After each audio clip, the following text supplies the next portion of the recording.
నువ్వు 1000 జన్మలెత్తినా నేను చావా నా కొడక ఏమనుకుంటున్నావో. నిన్న జగిత్యాల సభలో గులాబీ బాస్ గర్జనే వింటుంటేనే గూస్ బంప్స్ వస్తున్నాయి కదా. డైలాగులు పేలుతున్నాయి, వార్నింగ్లు దద్దరిల్లుతున్నాయి. కానీ ఆ డైలాగ్ ఎవరిని ఉద్దేశించో అందరికీ తెలుసు. కానీ ఆ ఒక పేరు మాత్రం కేసీఆర్ పెదవి దాటదు. 2.5 ఏళ్లుగా కేసీఆర్ ఆ పేరు పలకకుండా ఒక భయంకరమైన సైకలాజికల్ గేమ్ ఆడుతున్నారు. ఇదంతా ఒక ఎత్తు అయితే, ఈ ఎపిసోడ్ లో ఒక ఆయన మాత్రం గుడ్డిలో మెల్ల అన్నట్లు తెగ సంబరపడిపోతున్నాడు. ఆయనే మన PCC chief Mahesh Kumar Goud. CM పేరే తీయని కేసీఆర్ తన పేరు తీసాడని మురిసిపోతున్నాడు.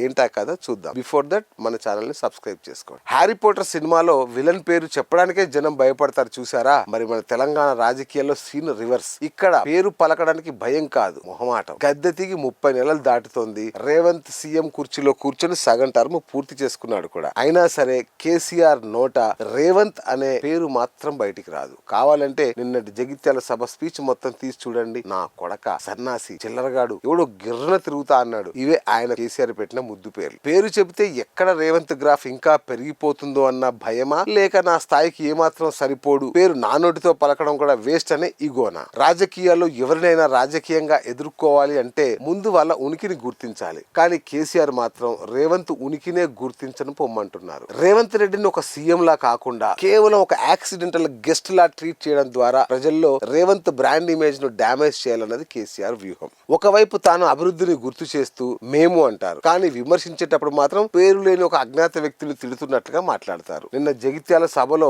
నేను చావా నా కొడక అన్న రేంజ్ లో కౌంటర్ పడిందంటే రేవంత్ సర్కార్ చేస్తున్న అటాక్స్ కి ధీటుగానే జవాబిస్తున్నారు. కానీ ఆ రికార్డుల్లో ఎక్కడా రేవంత్ రెడ్డి అనే పేరు రిజిస్టర్ కాకూడదు అని చాలా జాగ్రత్త పడుతున్నారు. కానీ ఈ మొత్తం ఎపిసోడ్ లో ఫుల్ ఖుషి అవుతున్నది ఎవరంటే మన పిసిసి ప్రెసిడెంట్ మహేష్ కుమార్ గౌడ్. ఎందుకంటే గుడ్డిలో మెల్ల అన్నట్లు నిన్న కేసీఆర్ తన స్పీచ్ లో కనీసం ఒక్కసారైనా మహేష్ గౌడ్ పేరు ప్రస్తావించారు. అంతే, మనోడి ఆనందానికి అవధులు లేవు. చూసారా, సీఎం రేవంత్ పేరు తీయడానికి కేసీఆర్ ఇష్టపడట్లేదు, కానీ నా పేరు మాత్రం తీసిండు అంటే రేవంత్ కన్నా గులాబీ బాస్ దృష్టిలో నేనే బెటర్ అని లోపల తెగ మురిసిపోతున్నారట. సీఎం స్థాయి వ్యక్తికే దక్కని ఆ తిట్లు పిసిసి చీఫ్ కు దక్కేసరికి ఇది తనకు దక్కిన సన్మానం లాగా ఫీల్ అయిపోతున్నారట. నన్ను తిట్టినా పర్లేదురా, కనీసం నా పేరు గుర్తు పెట్టుకున్నాడని మహేష్ గౌడ్ కాలరెగడేయడం ఇప్పుడు కాంగ్రెస్ వర్గాల్లో నవ్వులు పూయిస్తోంది. ఏది ఏమైనా పేరు చెప్పకుండానే పాలిటిక్స్ ఎలా చేయాలో కేసీఆర్ ని చూసే నేర్చుకోవాలి. ఇలాగే తిట్టించుకొని కూడా ఆనందపడడం మహేష్ గౌడ్ గారిని చూసి నేర్చుకోవాలి. ఈ నేమ్లెస్ వార్, ఈ డైలాగుల పరంపర ముందు ముందు ఇంకెన్ని ప్రకంపనలు సృష్టించిందో చూడాలి.